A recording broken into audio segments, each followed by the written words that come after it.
BJP দল হলো একটা অল ইন্ডিয়া পার্টি, শুধু নয় সারা বিশ্বের এখন পার্টির একটা চারদিকে আপনি দেখবেন যখনই যান প্রধানমন্ত্রী তখন কিভাবে তাকে রেসপন্স দেয়। সেখানে আমি এটা তো বলতে পারবো না কি দলের প্রার্থী ঘোষণা কবে হবে। প্রার্থী করলে ভালো, লড়বো, নিশ্চিতভাবে লড়বো, কেন লড়বো। তাহলে কি আবারও পদ্ম প্রতীকেই ব্যারাকপুরের প্রার্থী অর্জুন? এই প্রসঙ্গে কিছু খোলসা না করলেও ইঙ্গিত একদম স্পষ্ট। ভোট যুদ্ধে ব্যারাকপুর থেকেই তিনি ফের প্রার্থী হচ্ছেন বলে উস্কে দিলেন বিদায়ী সাংসদ অর্জুন সিং। তৃণমূল তাকে এবার প্রার্থী করেনি, তারপর থেকেই বেসুরো অর্জুন সিং। তার কার্যালয় থেকে সরানো হয়েছে মমতা অভিষেকের ছবি, বদলে লাগানো হয়েছে প্রধানমন্ত্রী মোদির ছবি। কিন্তু এসবের মাঝেও খোলসা করে কিছুই বলেননি অর্জুন।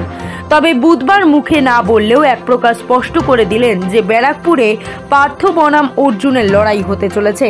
বলেন, ব্যারাকপুরের মানুষের জন্য সিন্ডিকেটের বিরুদ্ধে লড়াই করতে হবে। ব্যারাকপুরে মানুষের জন্য, ব্যারাকপুরে মানুষকে বাঁচাবার জন্য সিন্ডিকেটের বিরুদ্ধে আমাকে লড়াই করতে হবে। এই লড়াই খুব শীঘ্রই আপনারা জেনে যাবেন এই লড়াইটা আমি কোন জায়গা থেকে কিভাবে করব। মন্ত্রী পার্থ ভৌমিকের সঙ্গে তার বিরোধ কিছু নতুন নয়। তৃণমূল প্রার্থী করার পর সেই ফাটল আরো চওড়া হয়েছে। এদিন পার্থ ভৌমিকের বিরুদ্ধে ক্ষোভ উগরে দিয়ে অর্জুন বলেন, ব্যারাকপুরের কোনো মানুষের ভালো করেন তিনি, মানুষ এর জবাব দেবেন। বুধবারই ওই কেন্দ্র তৃণমূল প্রার্থী পার্থ ভৌমিককে কার্যত চ্যালেঞ্জ ছুড়লেন অর্জুন। 2019-এ পুনরাবৃত্তি তো উনি করেছিলেন। এখানে যে সন্ত্রাস করেছিলেন, একটা লোক পোস্টার লাগাতে পারছিল না, একটা লোকের মিটিং করতে দেওয়া হচ্ছিল না। উনি কি ভুলে গেছেন 2019-এ উনার বিধানসভার মধ্যে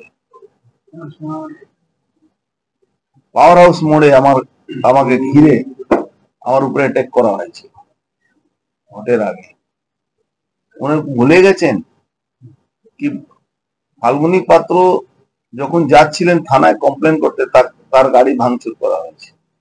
19-এ গন্ডগোল করেছিল, সব তো ওনার দলে কেউ কাউন্সিলর আছে, কেউ চেয়ারম্যান হয়ে গেছে, কেউ এমএলএ হয়ে গেছে, তো সেটা আপনি ভুলে যাচ্ছেন।